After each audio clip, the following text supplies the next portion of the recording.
വ്യവസായ മന്ത്രിയും വിപ്ലവ തീപ്പന്തവുമായ സഖാവ് പി രാജീവിന് അമേരിക്ക സന്ദർശിക്കാൻ അനുമതി നിഷേധിച്ചു എന്ന വാർത്ത കേട്ടപ്പോൾ ഞാൻ സത്യമായിട്ടും വിചാരിച്ചത് ഈ ഡൊണാൾഡ് ട്രംപ് അധികാരത്തിൽ വന്നതിന് ശേഷം അവിടെ അസഹിഷ്ണുത വർദ്ധിച്ചുകൊണ്ടിരിക്കുകയാണ്.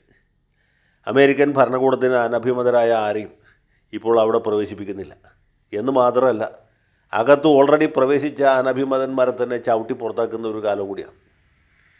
ഇപ്പോൾ ഇന്ത്യക്കാരിയായ രഞ്ജിനി ശ്രീനിവാസൻ എന്നൊരു പെൺകുട്ടി അവിടെ ഹമാസ് അനുകൂല പ്രസംഗങ്ങൾ നടത്തിയതിൻ്റെ പേരിൽ അനഭിമതയായിട്ട് പ്രഖ്യാപിക്കപ്പെടുകയും ഇന്ത്യയിലേക്ക് വന്നാൽ തീരെ രക്ഷയില്ല എന്ന് തോന്നിയുകൊണ്ട് കാനഡയിലേക്ക് രക്ഷപ്പെടുകയും ചെയ്ത വാർത്ത നമ്മൾ വായിച്ചാണ്.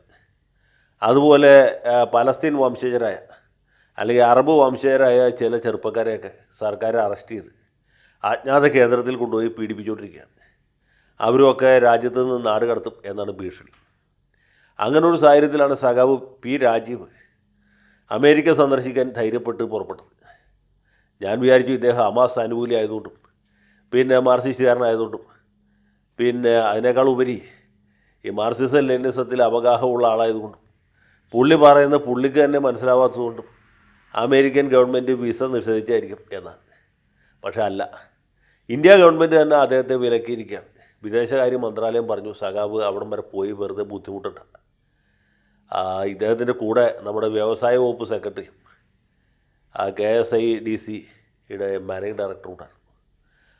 ആരും പോകണ്ട, നിങ്ങൾ അവിടം വരെ പോയിട്ടൊന്നും ചെയ്യാനില്ല, ഇത് മന്ത്രിമാർ പങ്കെടുക്കേണ്ട ഒരു പരിപാടിയല്ല എന്നാണ് വിദേശകാര്യ മന്ത്രാലയം പറയുന്നത്.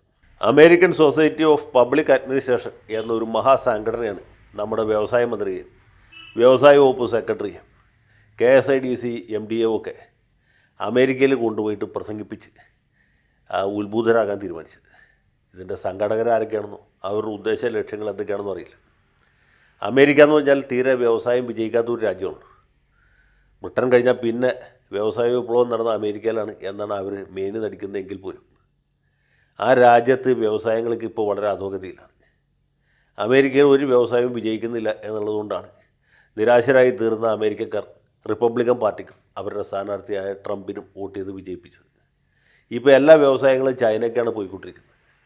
ചൈനക്കാർ വ്യവസായത്തിൽ വിജയിക്കുന്നു. അമേരിക്കയും അമേരിക്കയുടെ സാറ്റലൈറ്റ് രാജ്യങ്ങളായ ജപ്പാൻ, കൊറിയ എന്നിവരുമൊക്കെ വളരെ പിന്തള്ളപ്പെട്ടുകൊണ്ടിരിക്കുകയാണ്. ഇങ്ങനൊരു സാഹചര്യത്തിലാണ് സഖാവ് പി രാജീവ് കേരളത്തിൽ വിജയിച്ച് വിപ്ലവത്തെക്കുറിച്ച്, ഈ വ്യവസായ വിപ്ലവത്തെക്കുറിച്ച് അമേരിക്കക്കാർക്ക് ചില പാഠങ്ങൾ പറഞ്ഞു കൊടുക്കാം എന്ന് കരുതി അങ്ങോട്ട് പുറപ്പെട്ടത്. അതുകൊണ്ടാണ് വ്യവസായ വകുപ്പ് സെക്രട്ടറി കൊണ്ടുപോയത്. അമേരിക്കയിൽ വിപ്ലവം നടത്താൻ വേണ്ടിയിട്ടാണ് ഈ ഗോവിന്ദ മാഷെ കൊണ്ടുപോയാൽ മതിയാണ്. അതുപോലെ അപ്പോൾ വ്യവസായ വിപ്ലവത്തിൻ്റെ ബാലപാഠങ്ങൾ അമേരിക്കക്കാർക്ക് പറഞ്ഞു കൊടുക്കാൻ വേണ്ടിയിട്ടാണ് സഖാവ് പോകാമെന്ന് വിചാരിച്ചത്. അപ്പോഴാണ് ഈ വിദേശ മന്ത്രാലയം അതിന് ഇടങ്കോലിട്ട് സഖാവിൻ്റെ യാത്ര മുടക്കിയത്. ഈ യാത്ര മുടങ്ങിയതുകൊണ്ടൊന്നും സഖാവിൻ്റെ യശോദാവള്യത്തിന് എന്തെങ്കിലും കുറവ് സംഭവിക്കുന്നത് ഞാൻ വിചാരിക്കുന്നില്ല. വ്യവസായ വിപ്ലവം വിജയിപ്പിക്കുന്നതിൽ അദ്ദേഹത്തിനുള്ള നിസ്തുലമായ പങ്ക് ഇന്നിപ്പോൾ ലോകമെമ്പാടും അംഗീകരിക്കപ്പെട്ടു എന്ന കാര്യത്തിൽ എനിക്ക് യാതൊരു സംശയമില്ല.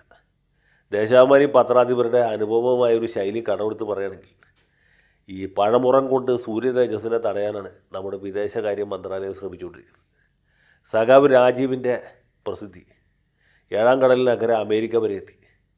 ഇനി വൈകാതെ കാനഡയിലും ബ്രസീലിലും അർജൻറ്റീനയിലുമൊക്കെ എത്തും. ഇദ്ദേഹത്തെ ലോകത്തെമ്പാടുമുള്ള ഭരണാധിപന്മാർ ഇവിടുന്ന് ക്ഷണിച്ചുകൊണ്ട് പോയിട്ട് പ്രസംഗിപ്പിക്കും. നമ്മുടെ കാരണഭൂതൻ ടൈം സ്ക്വയറിൽ പോയി പണ്ട് ഇരുമ്പ് കസേരയിൽ ഇരുന്നതിന് ശേഷം അമേരിക്കക്കാർക്ക് ഇതുപോലുള്ള കോമഡികളൊന്നും കാണാൻ അവസരം കിട്ടിയിട്ടില്ല. അപ്പോൾ ഇദ്ദേഹത്തിനും അവിടെ ഇരിക്കാനായിട്ട് നല്ലൊരു ഇരുമ്പ് കസേര, മടക്ക് കസേര റെഡിയാക്കി വെച്ചിരുന്നു എന്നാണ് ഞാൻ മനസ്സിലാക്കുന്നത്.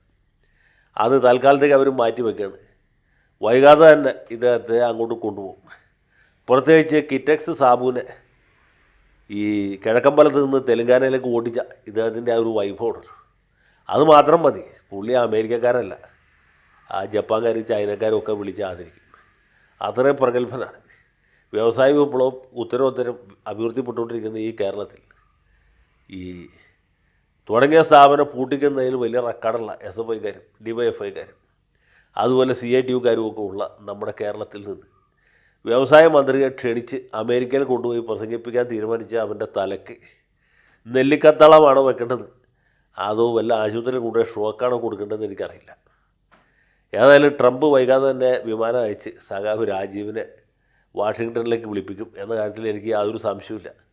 അന്ന് ഈ വിദേശ മന്ത്രാലയത്തിൽ ഇരിക്കുന്ന പുകവന്മാർ നാണിച്ച് തല കുനിക്കും എന്ന കാര്യത്തിലും എനിക്ക് സംശയമില്ല. ധീരസഖാവേ, ഇതുകൊണ്ടൊന്നും മനസ്സ് മടുക്കരുത്.